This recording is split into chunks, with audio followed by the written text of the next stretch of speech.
Okay, so in this video, I want to address one of the common themes that I see throughout all businesses that we support. And it doesn't really matter what industry you're in, as long as you're employing people, it's going to come up, right? So here's the situation. You have a weird paradigm, which is you need people to grow. That's just the way business is. If you want to scale, you want to do things on scale and grow your business, you're probably going to need people to do that with.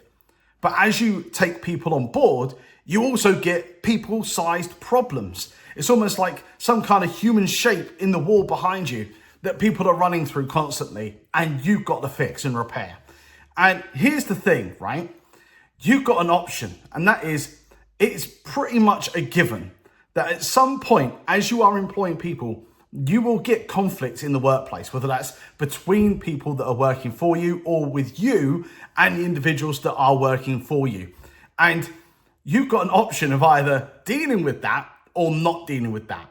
And one of the things I want to think about here is, what's the impact of not dealing with it? And in actual fact, should you deal with it at all in your business? And if you don't do either of those things, what's really the impact? Like, what's the downside to this mess, right? Is there one? Well, you know what we're going to do right now, don't you? We're going to whiteboard this shit. So let's get going. Yeah.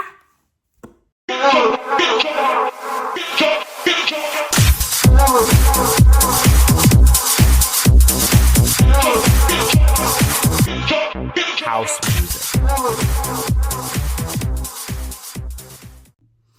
Okay, so welcome back for another show.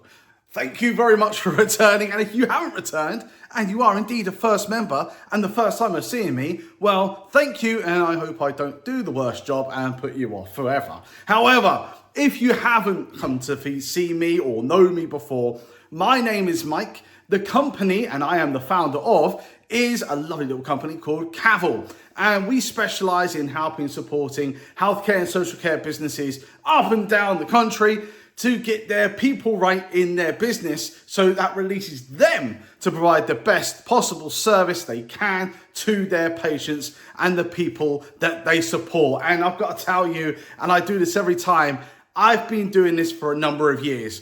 19. I've been doing it for a number of years right now, and there isn't an awful lot of shit that I haven't seen in lots of different industries up and down the country that hasn't really occurred. However, that being said, the reason I love what I do is because people are individualistic, and there's never a shortage of new, weird, crazy crap that people get up to that really is entertaining for me, and it really creates the support mechanism of what we actually give to our clients. And in that, it means that I'm constantly always learning. So although there's not a lot of shit that I haven't seen, there's still frequently new shit that I've never seen before that keeps occurring, which means that I'm constantly always learning. Now, thank you for your time and thank you for being here. Thank you very much. Today, what I want to talk about is the one decision that's probably holding your business back. Now, this is, and as I said on the intro, this is a common theme that comes up. And that one thing is conflict. And, whoa, he can't spell.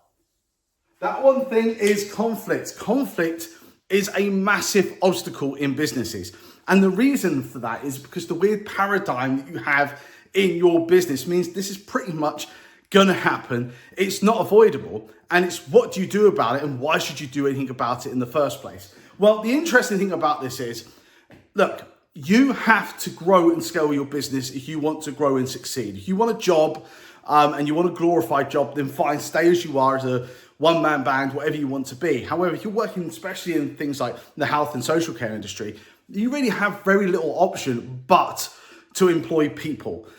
You need people to be able to provide the services that you provide, to be able to scale and to give the care and the support that you want for the patients and the people that you're looking after. And then whether you're manufacturing widgets, whether you're widgets, by the way, that was whether you're manufacturing widgets, whether you're building and maintaining services for clients, maybe you're building and manufacturing something, engineering, marketing, advertising, whatever it is, if you want to grow and scale your business, the likelihood is you are going to need people, human assets to be able to achieve that goal. And in doing that, it means that the more people you employ, statistically, the more people type problems you're going to come up against. And as you come up against those people type problems, whether it's people having conflicts with other people in your teams, other managers, whether it's you having conflicts with people that are employed within your team, you will come up against conflict. And there is no avoiding that. It's what you do with it. So I think the first thing here is to accept it's pretty much going to happen. You want to grow, you want to scale, you're going to need people. You will at some point come into conflict. And the worst thing you can do, my humblest of opinions, is to avoid it. Avoiding conflict doesn't resolve anything. In fact, it entrenches it and makes it worse. The more you leave this, the worse it becomes over time. What that means is, and I'm going to give an example of this in a minute, the more you avoid dealing with it, the bigger the problem becomes. That conflict spreads. It spreads like a cancer through your business. It infiltrates every corner and every facet of what you do. Over time, it becomes worse. And the worse it becomes, the harder this gets. So this equals hard. Now, conflict is hard anyway to manage and deal with.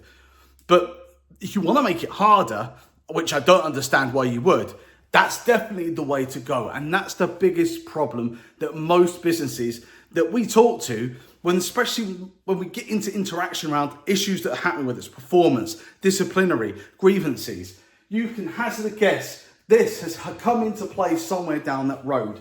They've taken time to deal with it, and it's made it nigh on difficult, not impossible, it's close there, but it's made it really difficult to deal with and manage that particular problem in their business, to the point where they can't do it internally themselves anymore, hence why we get involved. Now, personally, on a flip side to this, probably a different video, it's probably better to try and manage things to reduce the level of conflict in the first place, not to eradicate it, because conflict at some point is going to come, right? But the point is you want to manage it as quickly as possible to reduce the impact it can have, taking time out of that equation and making it not as hard as it has been previously and not as endemic. Here's the thing. If you leave the conflict alone, say for example, you have a poor performing member of staff, but you don't like the conversation, you don't like the conflict of having to tell somebody that the work that they're currently doing, and I'm not going to sugarcoat this, if they've got a performance problem that's been identified, then they're not doing the job to the level that they're meant to be doing. People really, when you start talking about capability management, take that to heart, because it is as though you are saying, which you are, that you are not doing a very good job right now. And people, oddly enough, they don't really like hearing that. You tend to get conflict. So what happens is if you are one of those individuals that's running a business, maybe you're a manager in a business and you don't like that. In fact, you want to avoid that at all costs because that's just like you want to run for the hills. Well, the problem is it becomes a bigger problem. You are going to get bigger conflicts coming your direction. What you're basically doing is making a powder cake of issues that you're going to have to deal with later on down the road. And here's the example. So I'm not going to name names of the organization, but it was a very big organization. And it was a public sector organization as well. Now, within that remit, what I found was when they found people with performance problems, disciplinary issues, problems in general, people always knew that those people, the common theme when you went to meetings was that you didn't trust the work people were doing, or there was an underlying joke that person didn't know about themselves that made people aware you didn't trust the work that they were doing because everybody knew that there was an issue. But what they did was, on obviously taxpayers' money here, but what they did was they took those individuals, they put them in other roles they invented that didn't really exist to shove them into, so that actually you can reduce the impacts that those individuals would have on the business at large, reduce the ability to have to take away the responsibility to deal with the conflict in the first place. So what you have are pockets of individuals in roles that really don't exist, that don't do anything, being paid a lot of money, and basically being a laughing stock behind their own backs, which I don't think is fair either. And everybody knows the endemic problem to the point that when they go and do any work, nobody really trusts it, so therefore does it again or looks into it into a lot more detail, which means they should have probably just done it themselves in the first place. It doesn't resolve the problem. In fact, it probably increases resentment. It probably reduces engagement. It probably impacts on team morale and cohesion, because as soon as you have it in that place that you have someone where there is a conflict, they're creating lots of grievances, they spread lots of rumours. I mean, that's another example we have with a client that we have where they have individuals that go around and for whatever reason, they just like to spread rumour mills and things that aren't true, and obviously causes a lot of conflict. However, trying to resolve those problems after time has become involved is really, really hard to deal with. Exactly what we just pointed out. So it's quite easy, even if you're not knowingly, willfully going into it to avoid having a conflict. Sometimes it's just by virtue of what's happened and practices you've employed that means you do. And the issue with that is, and comes back to the reason why we want high performance cultures and the difficulty of attracting high performance people, because if you have conflict and you know there are people out there that are creating environments like that, poor performers, it's hard to keep hold of high performance people if you don't have a high performance culture. And the reason for that is because other people know that from this, it's going to come their direction. Okay, it's going to move to others. My God, my writing's awful. It's going to move to others that are going to have to deal with the situation. So pick up the shortfall. If you have a poor performing person that you're not managing because you're avoiding the conflict, it's going to go to someone else in your team. It's going to impact on team cohesion, the morale, and all those other bits and pieces, which means it's going to spread, which means you're going to have more conflict, not less of it. It's going to multiply it. It's going to be a big old multiplier by trying to avoid it. It's going to make it bigger in your organization. It's going to impact on something that's really important, which is your culture. Your culture, the actual identity, the personality of your business is going to get harmed by you avoiding this particular process. So the answer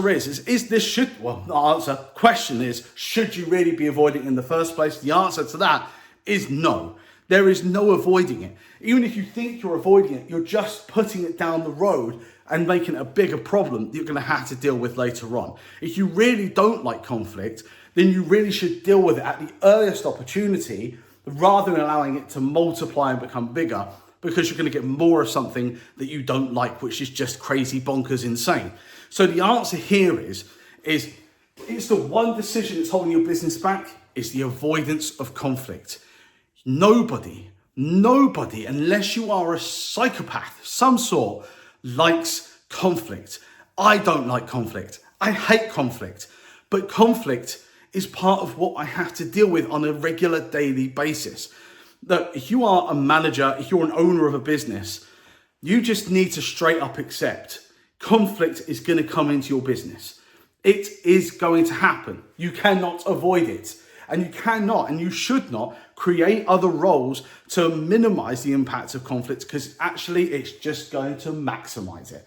You need to deal with the problems that are in hand, and therefore you need to confrontation.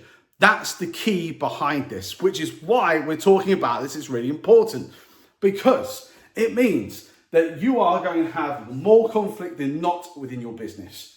Let's just put that to one side and accept that's a fact. As you employ people, conflicts will occur. Of course, we want a utopia where everybody gets along, and we want to build teams and environments like that, but it's not always like that. Just think, when you're at home with your family, is it always peaceful and wonderful? Are there never any arguments or fallouts whatsoever? Well, unless I'm just crazy and insane, of course there are. It doesn't mean it's going to rupture into massive things all the time. but it does mean it's going to happen, and it does mean you're going to have to manage it. In managing that one component, in making sure that when performance issues, grievances, fallouts, disciplinaries, all sorts of different things pop up that come into that kind of sphere of things, and dealing with them as quickly as you possibly can, you reduce the impact of it, you reduce the size of it and the complexity of it to boot. So the key behind this video here today is not only to confront confrontation and accept confrontation. Number 2 is going to be in your business as long as you employ people and you want to grow and scale. And to be quite frank with you, if you are not looking to grow and scale your business, I don't really know why you're watching this video in the first place. But if you are, you need to accept that's going to be there. And in which case, you must take out time within that component and deal with it as quickly as you possibly can, because it also has a big impact on something else, which is massively important to what we talk about. And that is, it impacts on your standards.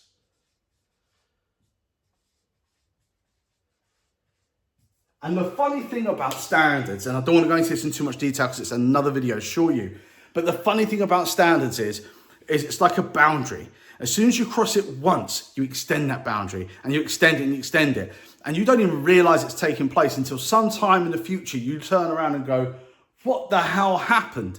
Because every time you stretch that boundary on what you believe and you accept are acceptable standards in your business, you are moving that boundary of comfort further and further, which means the standards drop in your business. That means the services, the support, the widgets you manufacture, whatever it is that you do in your business, it just gets worse. It's a race to the bottom of issues. So conflict comes to be one of the central things around that.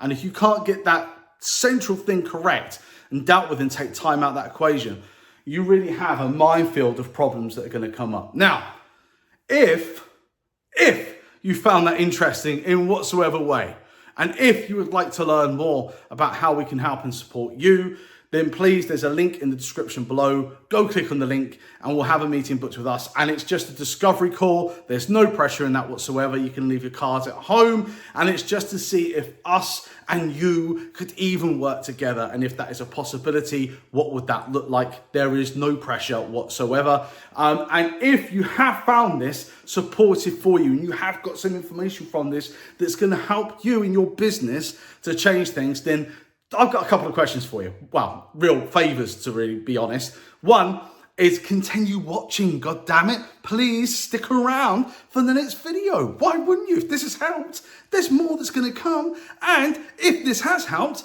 then surely that's got to be worth a subscribe and a like.